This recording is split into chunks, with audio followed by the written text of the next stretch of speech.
uh, mouth of the horse. So pag-usapan po natin yan. I'll ask you a little bit also about Kibuloy ha, kasi taga Davao kayo pareho. So, let's ask about also some of these other issues.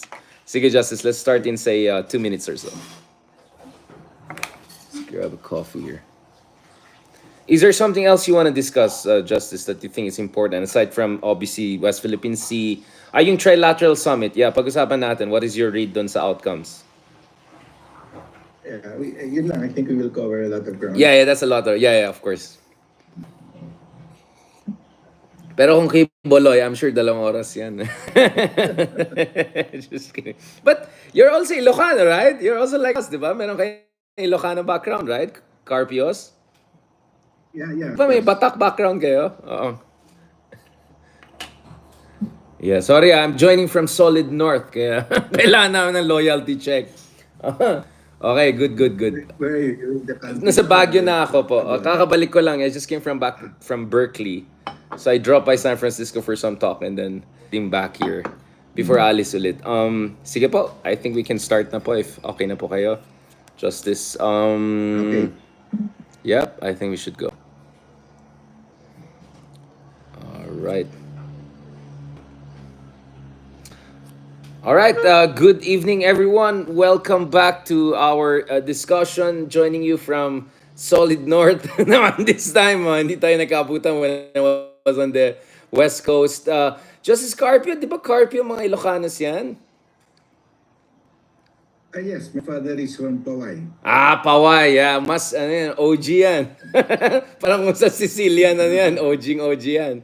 The reason I'm asking that is, medyo curious ako, Justice Carpio. I don't know if you saw the survey by Okta. We had Okta President Professor Ranjit Rai on this show the other week, and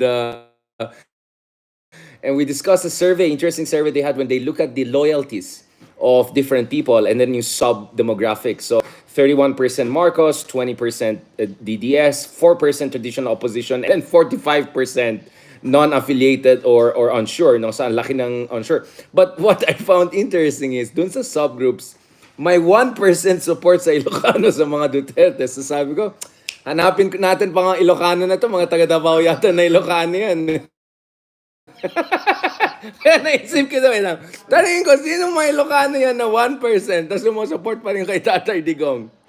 Baka yan. Kasi there are many Ilocanos who migrated to Davao. Exactly. Ilocanos sa Davao. Baka yun. Exactly. Alam ko may mga Tulfo brothers din sa Davao dyan. Tinanong ko yung mga Tulfo brothers, Senator Rafi and si Erwin. Sabi ko, Ilocano rin palang background nila. So, anyway, so, kutob ko yung mga yan yung mga kamag-anak namin na bumaba dyan, medyo third generation na, wala na ng Kasi dito, Justice Carpio, sa Baguio, may mga bumper sticker na parang love BBM. And then pag nilagay nila yung picture ni Sara Duterte, etong babaeng to, papansin, Karen, alam mo, the Ilocano version of that. So sabi ko, sino itong 1% na to? Hindi taga Baguio itong mga to. Eto, Justice Carpio, bago natin pag-usapan, isa pang kadabaw natin dyan, si Kibuloy. Ito, pag-usapan natin matters of national interest. Okay, let's get the ball rolling. Okay, Justice Carpio, wow. Last time na nag-usap tayo, were the following. Harry Roque, Salvador Panelo, the Beijing Embassy, right? No comment pa rin naman si Sara at si Cayetano. But, since we last talked, Digong is out. Digong is out and gave an interview to, I think, the most credible newspaper on earth, Global Times, right? I mean, it's quite an honor to be on Global Times. And there was a back and forth with President BBM over this whole gentleman's agreement. First of all, what is your take on Digong's, palusot explanation, and then BBM's response to the gentleman's agreement once he returned from the article quoting a Chinese embassy official that there was a gentleman's agreement. And then Harry Roque confirmed it, but Sal Panelo said that's a lie, sinungaling yan, at publicity seeker lang. Because he said he checked with the former President Duterte, wala rong ganyan. And then, suddenly, Global Times said there is a gentleman's gentleman's agreement. And bigla na lang bumaliktad si Duterte. Sabi niya, yes, there is. So, mukhang may hawak yung Chinese. Kasi PW, you cannot get out of this. There was a gentleman's agreement. So, you had to confirm. So, ano yung gentleman's agreement? Sabi ni Duterte, it is a status quo agreement na since we were not supplying already construction materials to BFP Sierra Madre, we should not we should not supply anymore. Yung declaration of conduct, sabi sa declaration of conduct, the parties shall not occupy unoccupied features. Na-occupy na natin yung issue, so we're not included there. If you previously occupied it, you can continue. And you can repair whatever you have there. Kasi 1999 to, di ba? Versus Allowed to 2002. Yeah. Yeah, exactly. Yeah. Yeah. 1999, we beached the Sierra Madre, sinadsad natin sa Ayungin Shoal. So, that's okay. So, we are governed by the Declaration of Conduct. We are allowed to continue repairing. And in fact, until 2017, when the gentleman's agreement was signed, we have been really repairing. Because pag hindi mo ni-repair yan, guguho yan at it will sink and we will lose our presence. No? In fact, the military has explained it that way. That if we don't repair it, it will collapse and it will sink and we will lose our presence and China will come in. Right. The military said, no? So, and in today's paper, Inquirer, former Secretary of Defense Lawrence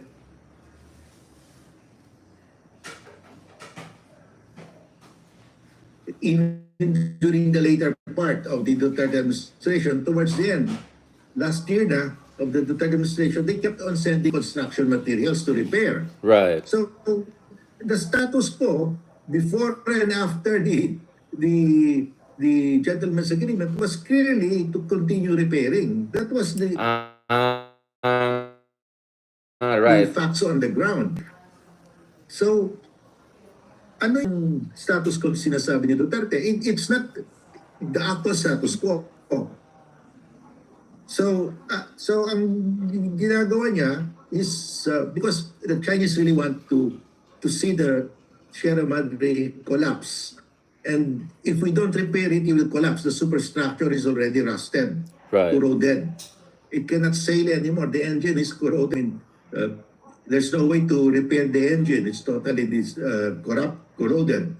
So, mali yung premise niya na the status quo is we do not supply construction materials to Sierra Madre, no? So, mali na yon. And sinabi niya in his press conference, I consult the Defense Secretary, the National Security Advisor, pero they all denied na they were consulted. Sabi ni former Defense Secretary Lorenzana in the Inquirer today, sabi niya, I'm not aware of that gentleman's agreement. Sabi ni Anyo, I don't know about that gentleman's agreement. So, and there's nobody in the Department of Foreign Affairs who's saying that he knows about the gentleman's agreement. They don't have any record. Nobody is saying that, yes, there is such a gentleman's agreement. So, mukhang si Duterte lang ito. And remember, in his press conference, sinabi niya pa ito, I do not even know about the Ayungin Shoal. So, inamin niya na he doesn't know anything about the Ayungin Shoal, yet he entered into an agreement where the subject matter is Ayungin Shoal. So, anong klaseng press?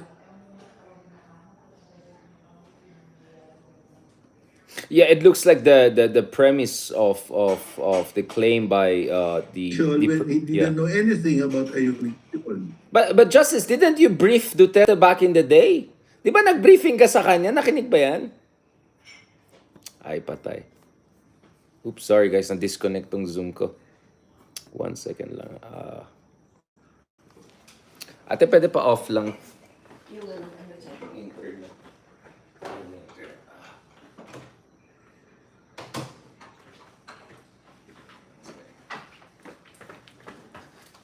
Oops. Sorry, Justice. Mukhang may nagalit sa mga sinabi ko about Ilocanos na 1%. Sinasabotage na yata tayo. Pasensya. So, just to go back to this, Justice Carpio, what is happening here? Is is Duterte equivocating here? Is he totally clueless about this? Is there a secondary gentleman's agreement we don't know about na parang sinabi ni Digong, ito yung agreement ko sa China, pero bahala sila dyan, may sarili naman tayong agreement. Like, what is your read there? Or palusot lang talaga yung ginagawa ni Digong dito? Na walang sumusuporta sa kanya that he's actually taking it on his own? Well, well, first of all, he admitted there is such an agreement. He probably had an agreement with the presidency, personal agreement, but nobody knew about it. Sila na nag-uusap. So it didn't trickle down to the commanders on the ground. So the commanders continued to supply construction materials to Ayungin Shoal kasi mawawala yung presence natin, no? So, in other words, baka he just said yes to presidency kasi he cannot say no to presidency eh. So, oo lang siguro siya kahit na hindi niya alam ano yung ino-oo niya. Kasi sabi niya, wala akong alam dyan. He didn't even know where Ayungin Shoal is. So, siguro, he was too intimidated with the presidency na oo na lang siya. Right. And nobody down in his cabinet or down the chain of command knew about it. So it's very strange. I mean, first he denied it, now he's admitted it. So talagang ano, and he said, he admitted it, but he said, I don't know anything about Ayungin Shoal. But the subject matter of the agreement was Ayungin Shoal. Right. Well, I think we should call for a congressional inquiry. Yeah. Tanungin siya, ano klaseng agreement yun? Bakit nag-agree ka? Hindi mo pa alam kung saan yung Ayungin Shoal. Yeah. I mean, okay, it's not a formal agreement. It doesn't also look like a gentleman's agreement because one of them is not a gentleman or doesn't even know what he's agreeing to. I mean, anong silbi nito kung hindi napapass down sa chain of command, di ba? I don't even understand. Like, what is China gonna get out of like, sabog na conversation? Ano yung usapang kanto lang yan? What the heck was going on there? Well, alam mo, China is now saying, oh, it's a gentleman's agreement, but it is binding on the Philippines. It's a state to state. Yeah. They're calling it now a China-Philippines agreement. So, that's why they're saying that we must honor it. Yeah. And the next president should honor it. And that is contrary to what Digong is saying, that Duterte is saying that it's only between him and President Xi. Contrary to what Harry Roque is saying, that it's a personal agreement, it does not bind the successor. So, iba-iba yung interpretation nila eh. Among themselves, they say, it exists, it does not exist. It's binding, it's not binding. Justice, Iba-iba alam mo eh. naman nangyari. May nahuli, ayaw magpauling buhay. Naglalaglagan lang sila. I think we both know what's exactly happening here. I mean, Justice Carpio, I don't believe he doesn't know about Ayungin Shoal. He was briefed, right? I mean, you should know about that. I'm sure he knows the basics. He's not an idiot. He might not be the sharpest guy there, but he's not an idiot. So, feeling ko palusot lang to eh. Naglolokohan lang sila eh. Pero ano, if he says that he doesn't know about Ayungin Shoal, the more he will look like a fool entering the agreement when he doesn't know what the subject matter is. Baka akala niya yung Ayungin Shoal sa Philippine Sea, sa kabila. Justice Car, I have one more suspicion. Di ba sabi ni BBM minsan sumusobra yung fentanyl? O baka, I mean, I want to be nice, but maybe it was one of those days. It was one of those days. Nag-vitamin C na yan. Pumunta sa meeting, na-stress siya kay Xi Jinping. Let's go! Sige lang, yes lang siya. Kasi Justice Carpio, we know that Digong said no to Xi Jinping in other circumstances. Remember when Xi Jinping asked him to close down yung mga pogo? And then biglang nagdrama-drama daw si Digong na it is our national interest, mga charot-charot. So we know there are times na he says no to Xi Jinping pag involved mga pogo. So, I don't know what's going on there. Is the fentanyl? Well, Is the... yung Pogo naman, yung Pogo naman, pera yun, hindi na yun interest yun eh. Ano yun eh, business yun eh. So, Negosyo, pwede naman negosyo. sabihin, boss, mawawalan ako ng negosyo. Oo. So, Oo. so pwede pamigay ni ano yan eh, ni President Z. Pero pagdating sa maritime zones, territorial issue, iba yung position ni President Z. Talagang hardline yan. Oo. Eh si Duterte, kahit na hindi niya alam na umuo siya eh. Oo. Okay, Justice Carpio, bago natin pag-usapan yung mga stance niya kay Kibuloy naman, kasi sabi niya, Kibuloy, bahala ka dyan, hindi ako wanted dyan, di ba? Bago natin pupuntahan yung kadabaw niyo, na si Kibuloy, pag-usapan natin yung kabila. I mean, we talked about fentanyl. Pag-usapan naman natin ng kabila.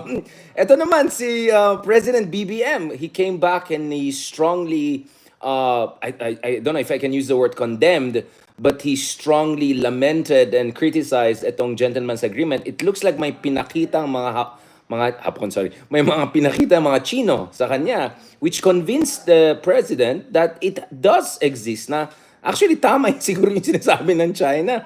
What is your read of President Marcos Jr.'s strong criticism of this agreement?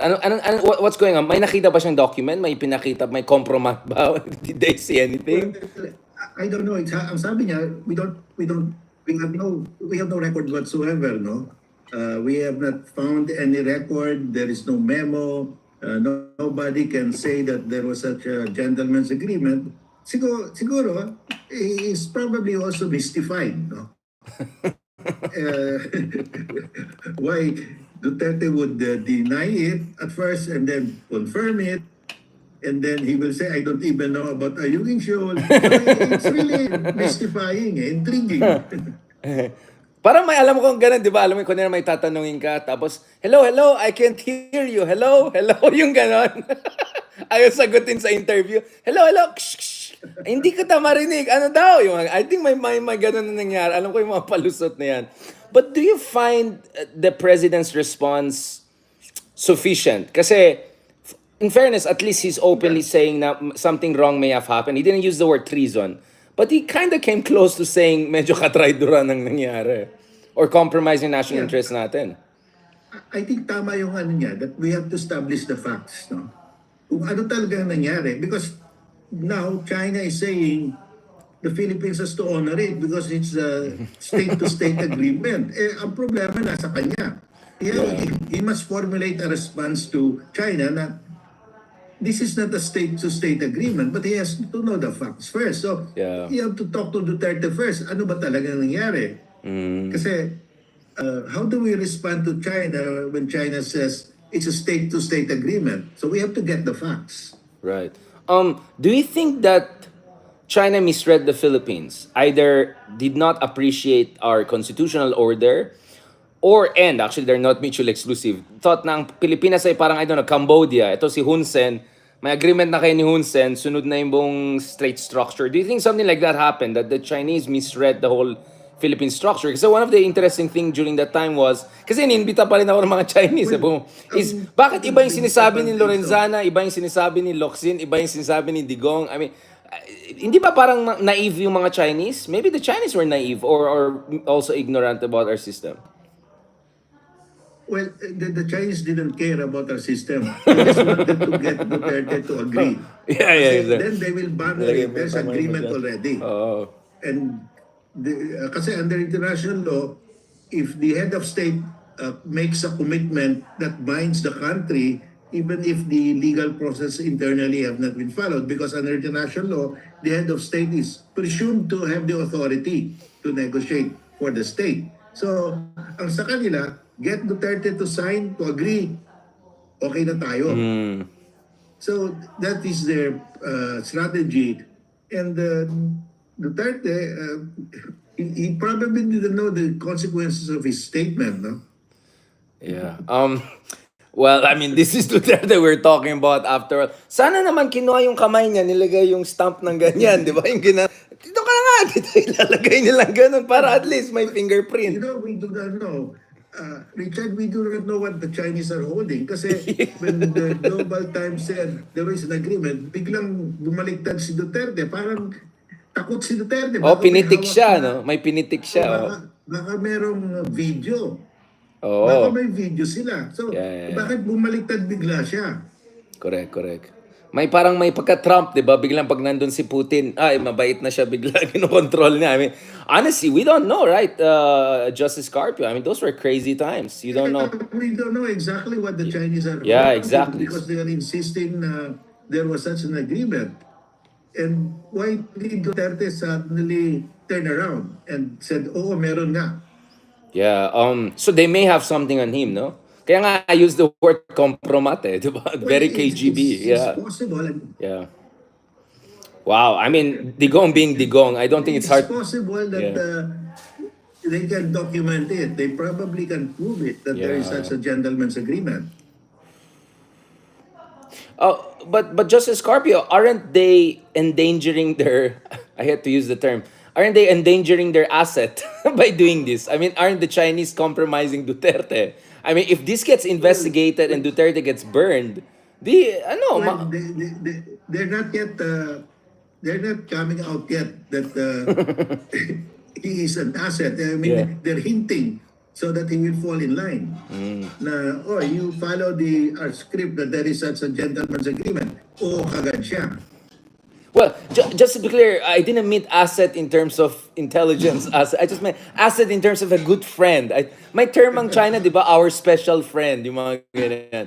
Old friend of China. I think that's the correct term. Sorry. I didn't mean it asset in that sense, just to be clear. Baka mamaya misunderstood tayo. Yeah. You know, if you look at it, it's very strange because he was definite that there was no agreement. Eh, sinabi pa ni Panelo, sinungaling yan. Publicity seeking yan.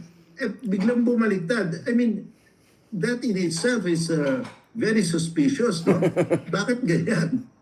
So tama si Harry Roque. Tama yung sinabi natin, mas maniwala tayo kay Harry Roque kaysa kay Panelo. I mean, push comes to shove between Panelo and Harry Roque. We're gonna choose Harry Roque. I mean, at least on this one, he was proven Well, right. copy. Yeah. I think push comes to shove between Harry Roque and Panelo. Mukhang Harry Roque was the more reliable source after all. Yeah. Eh, si Harry Roque, it appears tama si Harry. Although, when sa Panelo denied it, talagang bilib na bilib siya na wala kasi sabi niya sinungaling. Yeah. So Justice Curry, going back to President Marcos Jr., did the president go far enough in terms of calling for investigation in your mind? And do you think it's just a matter of time na ano na yan, may order na for Congress to move ahead with investigation? What is your understanding of this?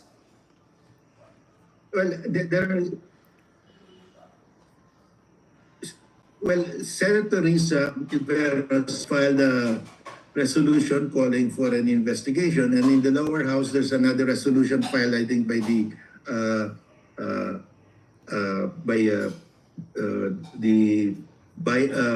Bayan Muna block. Right. So this is progressive people. So none of them are allied to the president. Why not yung mga allies of the president? A lot of them have their own axe to grind. And daming galit kay Digong sa Congress lang, di ba? Ito na yung chance nila. Ba't di sila magkaroon ng SMNI style hearing?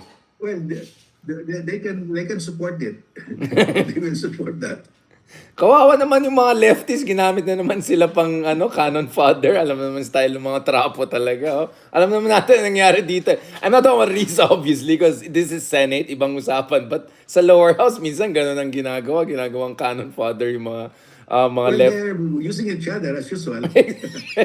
Well, makapag-usapan yun na justice, baka tayo dyan, marally tayo sa labas ng bahay natin. Now, going back... Yes, Justice, you were saying. They're actually using each other. That's the bottom line. Alliance of convenience. What's so surprising? Yes. Justice, going back to President Marcos Jr., I want to ask you this. Do you think President Marcos Jr. is being more marupok or Machiavellian? In a sense that, is he too much of a fox and not enough of a lion? Or is that we're not appreciating his parang calculus? Kasi he still talks about Sara Duterte in good terms, eh. Diba? When he was asked about bakit no comments si Sara, todo defense siya kay Sara Duterte. So kaya may mga comments, ano ba to, marupok pa to? Oh, but Or, there's something new, huh? Have you seen the video? no, please go ahead. Did I lose something on this Have you seen marupok? the video? There was a video, I sent you a video of, in Malacanang where the president arrived and there was a reception in Malacanang. Sara Duterte was there. And the protocol is the president should greet first the vice president. Uh-huh. But the president did not greet Sara. He greeted others and Sara was standing there. And so Sara just left together with her retinue. Oh yeah, I shared that one. Yeah, I shared that. Naka 1 million views na tayo. I think that's my most viewed video. Yeah, I saw that. Actually, there's a debate on that. Can you tell us That what one, exactly happened? that's the latest. I mean, uh, yeah, that's the latest, and I think that says a lot, huh? That says a lot of the relationship between the president because to greet is a very normal. I mean, that's part of courtesy. And President Duterte, former president, had a press conference and said that BBM did not finish college hanggang second year lang. Yeah. Yeah, exactly. Oh, ayan na naman si Dugong eh. But yun nga eh, that's my thing, Justice So, eh. I think napuno na rin. Pero hindi ba parang masyadong mabait pa rin I si think, BBM? Hindi kaya masyadong mabait pa rin si BBM sa... personal relationship is no longer there kung Right. ganyan. Poison na yan eh. Oo. Poison eh. BBM mabait pa rin kasi definitely, even if he calls me ugly, I will not respond because sabi niya, as a lawyer, President Duterte should know that ad hominem attacks do not count. Yeah, exactly. He explained it that way. So sabi niya, I'm not bothered by that. Yeah. But of course, that's what you say publicly. Pero inside, Nagmura-mura na siguro yan. reluctant to greet, no? Inside, you now become reluctant Yeah. to be friendly. Hindi na katulad noon na beso-beso. Ngayon wala na. Wala na, oo. Do you think that the natural thing for Marcos is to go after Duterte's na, or he should just play it slowly and steady? Is slow and steady the best way forward? Kasi he can pin down the Dutertes both on this issue of China, but also on the issue of ICC. I mean, It's probably... Well, it will be a slow burn kasi matagal pa naman yung 2028. And I think the pressing issue is what will Sara do now? Kasi I think the relationship now is strained to say the least, no? Kasi member of the cabinet siya, no? And she is the alter ego. How can she be?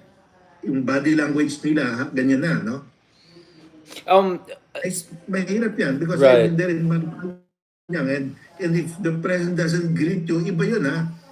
I know. I kaya nga 1 million view yung nakita ko. Although marami nagalit sa Marcos, andun si VP. May mga ganyan silang kacharotan. But anyway, Justice Carpio, is it relevant that Sara is not saying anything on the West Philippine Sea issue?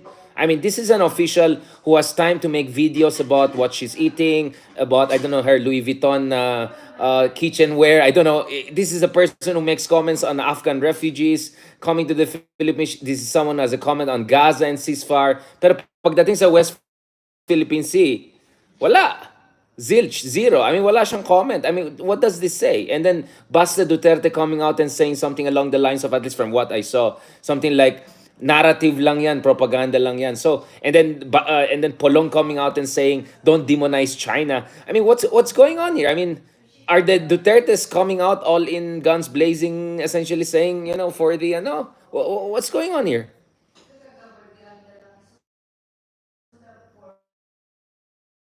Well, it's policy of the father, the patriarch. So Yeah. they don't want to say anything against China.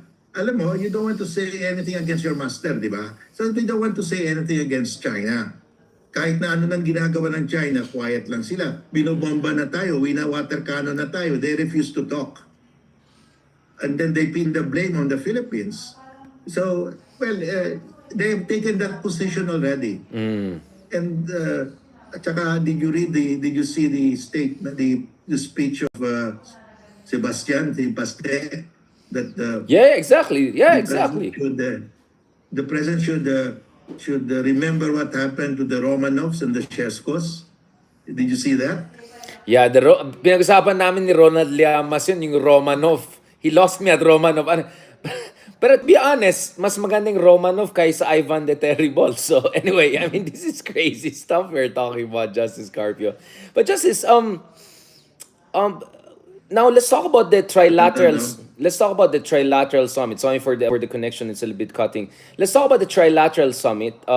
Kasi mas stress lang tayo sa mga Duterte. Babalikan natin sila mamaya when we talk about Kibuloy. But let's talk about the trilateral summit, Justice Carpio. What is your read of the trilateral summit over last week? In terms of the outcomes, the U.S. Congress is pushing for a $2.5 billion defense aid. There's going to be a Luzon economic corridor. Biden publicly said that the mutual defense treaty will apply. What is your read of the trilateral summit, Justice Carpio? Well, first, on the economic front, remember China said that they will provide the Philippines 22 billion in loans and investments. Nothing happened. Less than 5% materialized. Now, Japan and the US are saying we will provide 100 billion, 5 times. And I think Japan will deliver because Japan is our biggest aid donor, Right. and they can deliver. And the US will not want to be locked together with China, pledging so much and actually not delivering. And then it's easy for them to deliver this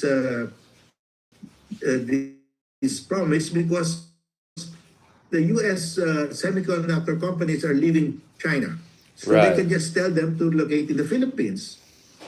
I mean, they're in the process of relocating. So Right. the State Department could just encourage them to relocate in the Philippines. So it's very easy for them to meet that figure, no? That 100 billion figure over 5 years. So this is something big because it generates a lot of employment. The very labor-intensive production lines, no? So it's a good thing. Uh, and I think we expect we will get, aside from that 100 billion, there's a bipartisan bill to provide 2.5 billion in military assistance, a big amount, no? So, and that is not part of the aid package to Ukraine and Israel that is now bogged down. Yeah. That's a separate bill. So I think this will go, it's a bipartisan bill, so it will go quickly and it will be passed quickly. Interesting. I mean, Justice Carpenter, I think this is where we slightly diverged back in the day because I think everyone was worried about debt trap. I said, don't worry about debt trap, worry about pledge trap, like empty pledges and nothing comes in. So I turned out as more correct and pessimistic, right? Because sabi ko, debt trap means my investment. Ito, wala. Talaga na Duterte tayo nung panahon ni Digong. But Justice Carpenter, speaking of this the defense aid, what do you think we should focus on in terms of this defense aid? Kasi the economic corridor makes sense to me. Semiconductors, critical infrastructure development, port facilities, green technology, and climate resilience. So everything is there. It ticks all the boxes. So let's just hope things will trickle in over the next coming months and years. Pero dito sa defense aid, do you think it's important that U.S. finally we get the multi-role vessels, the F-15X or F-15, some of the more modern warships? Because I'll be honest, Justice, maybe you don't agree with me, but my frustration is I look around the world. I don't know. Israel has got what hundreds of billions of aid from U.S. throughout the decades.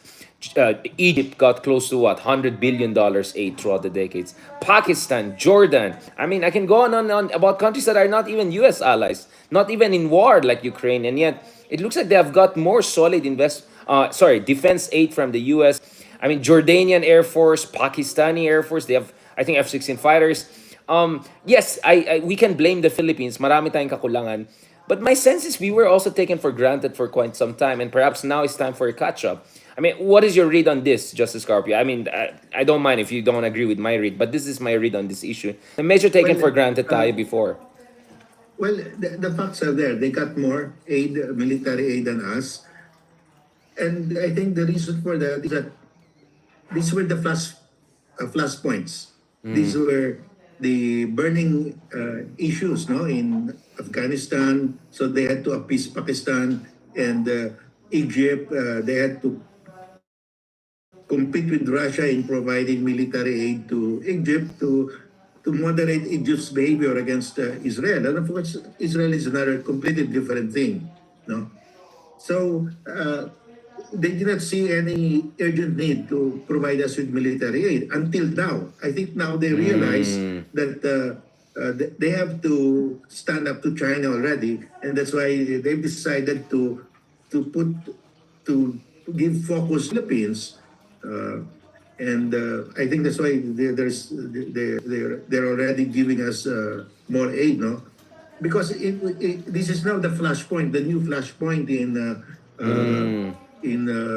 world geopolitics, no, and uh, and I think that's why we're getting this attention already because there's really trouble now in the South China Sea. Okay, so your argument is because America's threat perceptions are shifting towards China and Asia, and not to mention the real threat of military confrontation in the South China Sea and West Philippine Sea, it's just natural for the U.S. to pay more attention to us. But are there specific things you think that we should see as part of this foreign military financing? I think $500 million annually is the target of this new package. What do you want to see in that 500 million aside from M16 fighters? I'm sorry, M16 guns and all of that. We really need something more advanced, right? Missile systems, multi-role fighters, Well, modern warships. well, I would like to see HIMARS because Okay, the the HIMARS that can reach the Chinese artificial islands in the Spratlys. Because right now, good point. those artificial islands hold us hostage. They can destroy our air bases in Palawan because our air bases are fixed, but we have no capacity to destroy them without the HIMARS. Well, probably when we get the BrahMos missiles, we can. But with the HIMARS, Yeah, very accurate, yeah. it will really hit the within a few meters. So that will really destroy the runway in Mischief Reef. So we should get the HIMARS. Right. And they gave HIMARS to Malaysia. They sold HIMARS to Malaysia. Right. There's no reason why we couldn't get the HIMARS. So That's a for very good me, point. That's a very what good what point. we Yeah. need are missiles that the Chinese in their islands in the at least. Right. Because if we those missiles, we now control the Chinese. Right now they control us because they can destroy us anytime, and we have no defense. We cannot fight back. But if Interesting. we can destroy them anytime, and the HIMARS are mobile, they cannot destroy the HIMARS. Then we control them. Right. That's a very good point. And I think pasok din yung HIMARS dun sa, I mean, these missile defense systems dun sa comprehensive archipelagic defense strategy na ina-adopt din natin. No? It looks like they match properly on that front.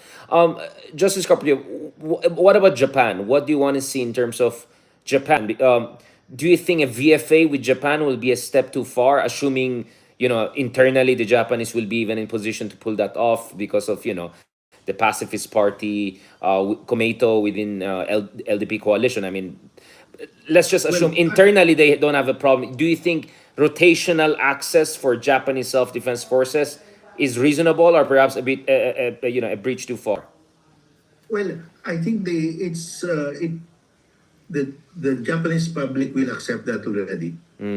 It's something that's being discussed, and I think the Japanese government thinks that there will be no strong opposition from from the Japanese public, considering what's happening now. So I think we will have a Philippine Forces Agreement. It can be named differently. With right now we have with Australia, we should have one with Japan, and then with UK and France. Right. I think eventually we will have something like that with them. Fantastic Five. A Fantastic Five situation. The French, the British, the Japanese, Australian, Americans. Obviously, mababash na naman tayo ng mga leftist friends natin. Sabi, ito na naman, say Darian at Carpio, binenta naman yung bayan natin sa mga dayuhan, mga afam. Galit lang daw tayo sa China. But France, UK, Australia, you cannot accuse them of territorial ambition or they have any territorial designs on the Philippines or maritime design. In the 21st century, yeah. In the 21st There century, is yeah. only one, in the present century. But there is only, in the present century, there is only one country that wants a territory and maritime zones. That's China. Right, right. But of course, sasabihin nila, China is doing it because binubuli sila ng American empire. Dahil they're surrounded by American bases. Diba? Ganun yung Yeah, line. that's what that's what they, the Chinese tell me. But all these Europeans, we suffered at their hands for a century. The Americans, we were under Western colonizers for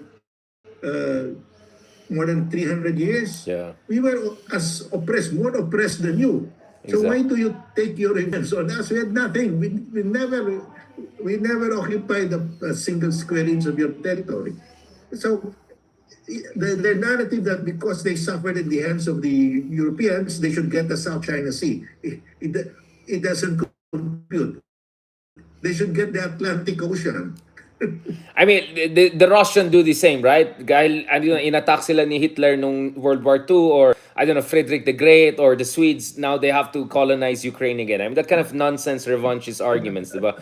That's correct. I mean, you can say, the Mongolians probably have more to say na dahil inapi sila ng Soviet Union, they have to reclaim their... I mean, you can go down this road of this ridiculous... I always say, if you had 100 years of humiliation, 500 years of humiliation, right? Including the humiliation you're visiting on us nowadays. Mukhang napiko ng mga Chinese when we use the term bully, no? Napansin mo? Like, immediately they keep on saying, we're not a bully, we're not... I think they're very scared of being shown as an imperialist power in their own right. Yeah, but they are. I mean, they're seeking hegemony in the South China Sea, and they're the only one that's still expanding. They're the only one who's still expanding their territory, along with Russia. Yeah. There are only two countries now that are expanding their territory, annexing the territory of other countries, Russia and China. Right. Baka may gentleman's agreement din yung dalawa na yan on the you never know. Baka Putin and Xi has a gentleman agreement. But going back to I think you know what? I think they had to get the territories of other countries, because if they get the territories of their other countries, they will get their own each other's territory. yeah, Siberia is a big problem, right? Yeah, They you're will right. fight over Siberia. So Yeah. Yeah, you're right. Actually, di ba nung nag-release ng 10-dash line ang China, isa sa mga bansa na napikon na hindi natin minention is Russia. Because dun sa Yes, 10-dash line, kasama yung Russian territory in the north.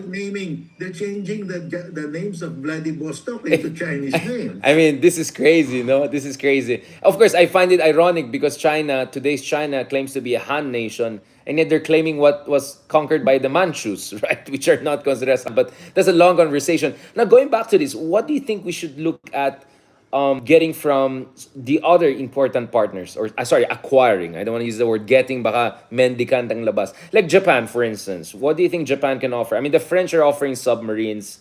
The British, obviously, warships. The Japanese have always been giving us or donating or selling us through loans, Coast Guard vessels, because before they were not allowed to sell warships, Yeah. but they've started to sell already radars to us or give us radars. So I think we can get uh, Coast Guard vessels and radar telecommunications from Japan. And do you think looking at even getting advanced fighter jets from Japan or those kinds of things? Because I think they just approved recently export of next generation fighters in Japan. So do you think those should be also some of our targets down the road? Na hindi lang tayo umasa sa Well, Amerika? Yeah. well, they're developing sixth generation Right. now together With with the UK Italians and UK, yeah, yeah. and Italy. Yeah. They will retire their F2s, no, Yeah. their copy of the F16. So maybe they will give us some of those. Right, right. So there's so much here to look at. Now, Justice Carpio, moving forward, what do you think we should see sa Ayungin Shoal in particular? Because this looks like quite a dangerous flashpoint with huge implications. I mean, we just saw over the weekend there could almost a huge war in the Middle East. First of all, are you worried that the U.S. may be overstretched with conflicts in the Middle East, conflicts in Ukraine? I mean, the Middle East situation is quite worrying, as what we saw just over the weekend. Or do you think you're confident enough that the United States could still be a reliable partner in this part of the world? But also, what should we do? I mean, should we ask Americans to join us in resupply missions? Should Americans directly contribute, or should they just be over the horizon with drones? Should they provide some engineering technology to us so that we can fortify it better on our own? What are we looking at here, Justice Scarpio, in terms of Well, the next steps on Ayungin Shoal? in the usual, we should convert our presence there from military to non-military because the tribunal said we cannot assume jurisdiction over uh, your petition that we order China to stop their dangerous maneuvers because these are military activities and that's outside the jurisdiction. Right, So right, we right. should convert our presence to non-military. We put up a lighthouse operated by the Coast Guard, that's civilian. We put up a research center by the UP Institute of Marine Sciences, and we Good point. put up there a substation of Coast Guard. They can park their two small vessels, so Right. any armed attack on those two Coast Guard vessels would trigger the operation of the MDT, Middle Defense Treaty. Of course, China will stop us from sending the construction materials, but then we can go to the tribunal now, and this time we will say this is now a civilian, non-military activity because we are putting up this Marine Research Center, this lighthouse, and we can win another award, and the more awards we win, the more support we will from the rest of the world. But of course, right. right now, our Navy is confident that even if it's difficult, we can still supply Sierra Madre, continue the supply. And even if we are water cannon, the sympathy of the world will be with us if we have those video footage. No? So actually, China is losing here, the PR war. So I don't know what kind of steps the Navy will do. Maybe they will send a more hardened Yeah. supply ship that can withstand these water cannons. But I think eventually we have to shift to a non-military presence because no matter what we say, even if we keep on repairing Sierra Madre, it will collapse one day because you can repair it only up to a certain extent. So lighthouse or something like that is the way forward. A Okay. lighthouse Right. so that it will become a civilian activity. Do we have the technology for that? Engineering technology to make a lighthouse over? This is not even a rock. I mean, this is a low tide elevation. So should we do a reclamation there? Wouldn't that be No, illegal? we can install a lighthouse during the time of President FDR. There was a plan to put up lighthouses in all of these places, and these are modular, solar powered. But then the foreign secretary at the time opposed it because he said China will be angry. Right. And that foreign secretary was planning to run as Secretary General of the UN, and of course, Which didn't China happen. had a power. Right. I just have a slight issue with your proposal. I completely see where you're coming from, Justice, but isn't the thing I say is the US is very clear that they will come to our rescue kung na-attack yung troops natin, aircrafts and vessels. So clearly this is our military. So kung tinanggal mo yung military natin sa Ayungin Shoal, wouldn't that limit America's MDT commitments or allow them to have more equivocation? No, because the US said any armed attack on a Philippine public vessel, and they put this, including the Coast Guard. So public vessel, not That's why necessarily I said, military. let us put the Coast Guard substation there. Good point. Sorry, I didn't hear the Coast Guard part. Yes, Coast Guard, Let us yes. put the Coast Guard vessel there, Coast Guard, park it, yes. and that will be, they'll have to attack that Coast Guard vessel. And in terms of resupply, the supply part, do you think the Americans should be over the horizon with some drones and corvettes, something like that, just in I think case? we have to consider that if we really cannot resupply our troops. As long as we can resupply our troops, even if we are water cannon, we should continue because we're actually getting the sympathy of the world. Yeah, so in short, the cost is too high for China to do something stupid there. More stupid than they have been doing. Yes. I see what you're saying. This is a very good discussion because with Senator Trillanes, we also look at the resupply. He had other more naval analysis on this. I really appreciate what you also said on this, Justice Carpio. I think this is a very, very good proposal. Now, the last point. Kamusta si Kibuloy? Di ba? You're both from Davao, di ba? I mean, I warned you, I'm gonna bring out Kibuloy. Saan po nakatago, Justice Carp? If you were in NBI or PNP right now, saan kayo nakatago? Will he be, like hiding in plain sight? Is he gonna play Catch Me If You Can? Leonardo DiCaprio? Is he out of the country? Baka nasa China na siya, hindi natin alam. Nasa Shenzhen na. Well, as far as I know, I've asked around, he's still in Davao. And, he has two jet planes, private jet planes. And, Exactly, yeah. But where will he go? He'll probably go to China. Yeah. Because that he is sure if he goes to China, he will not be turned over. Yeah. So, Pero anong silbi niya sa China? The question is, of course, China is also practical, right? Like, if you're gonna take care of you, you should take care of... it. What is he gonna do for China? China will say, we have a hostage here. We will give this to the Philippines. Mag-exchange program tayo mamaya. Oy, mamaya may mano tayo dyan. Pogo, guys. That's why I think he's still there, despite the fact that he has the means to get out of the country because he has two airplanes. He has nowhere to go. Yeah. I mean, thank you, Justice Garrett, for giving us hope na baka nasa Davao pa. But I Mainit. May magpapipe sa kanya, no? Exactly. Tapos mag-grape siya ng gano'n. Tapos kakain siya ng grape ng gano'n. Yun nga ang pagkaintindi ko sa hindi pwede na yung parang tago siyang gano'n, mga Saddam Hussein, Gaddafi style. Teka, kailangan. Kasi di ba naalan mo, Justice Carter, sabi na papayag siya na magpahiring sa Senado pag bayaran nila lahat yung chartered plane, yung mga guardian niya. Sabi... He has to maintain his appearance na he is the son of God. Yeah, exactly. So, he cannot, he will not allow himself to be treated like an ordinary person. Exactly. So takot siya na mahuli siya tapos mapusasan siya. Hindi siya son of God. He's gonna he's gonna be fugitive. Yeah, exactly. He has to maintain his aura of that he is the son of God. Diyos ko, dahil mga taong to. But, pero Justice, ako may mga update kayo dyan sa mga Davao contact mo. Pakitext sa akin. Baka may Facebook Live tayong gagawin. Last point on this Kibuloy thing. Anong read mo with Digong saying, wag mo ako idamay. Ikaw nga yung nasa listahan. But, who knows? Maybe Duterte might end up on the list soon. I mean, hindi kaya, it's... Well,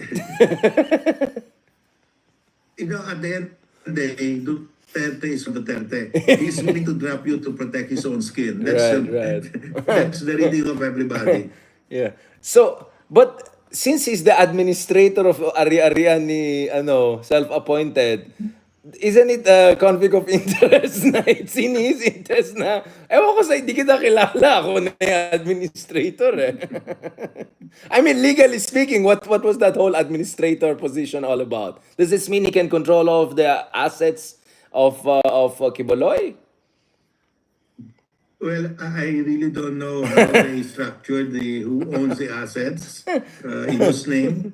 Yeah. Baka may mga corporation sila dyan. We really don't know because if it's a religion, the theory is that it's owned by the members, no? Ah, right, right, right, right. So, I don't know because maybe he put it in his name. So, hindi Yeah. natin alam. And what is your take on sinasabi ni, ang pangalan niya, Robin Hood Padilla, na this is a violation of separation of church and state principle, this is unconstitutional, this whole thing about self-appointed. Well, if you commit a crime, you're a priest, of course you will be prosecuted. Yeah. You're not above. Naman, Exactly. that doesn't exempt you from criminal laws.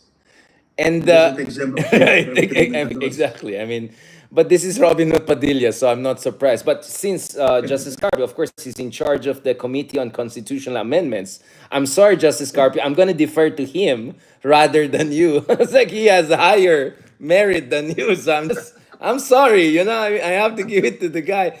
I mean, lastly, kanina lang pauwi ako dun sa traffic. Sabi ni Robin Hood Padilla, hindi lang dapat si Duterte yatang kailangan nag-explain.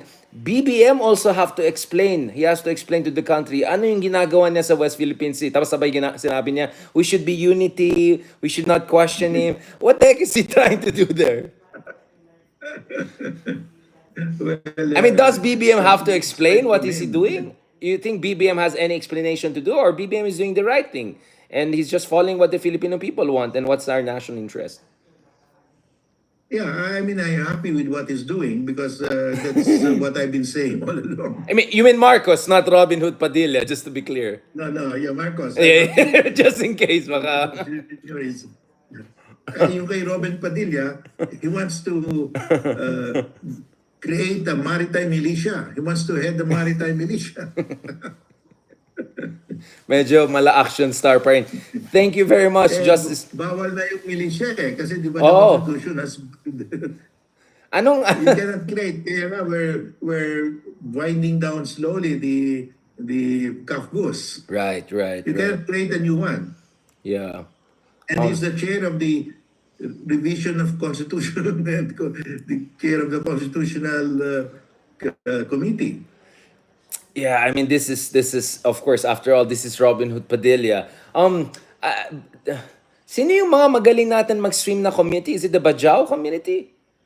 Ano yung magaling mag-swim na matagal sa tubig? Bajau, di ba? Baka may proposal sila daw mag-militia. Sila yung mag-militia. Oo. Yeah. Di ba? Walang no match ang China pag Bajau ang kalaban mo sa tubig, di ba?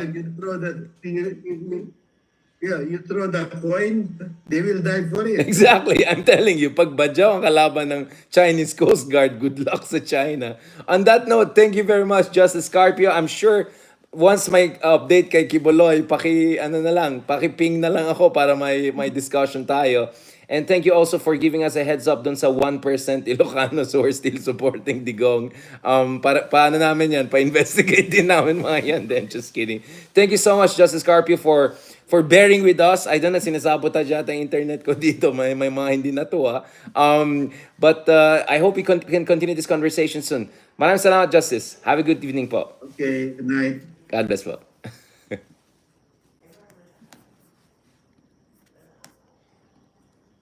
Yun.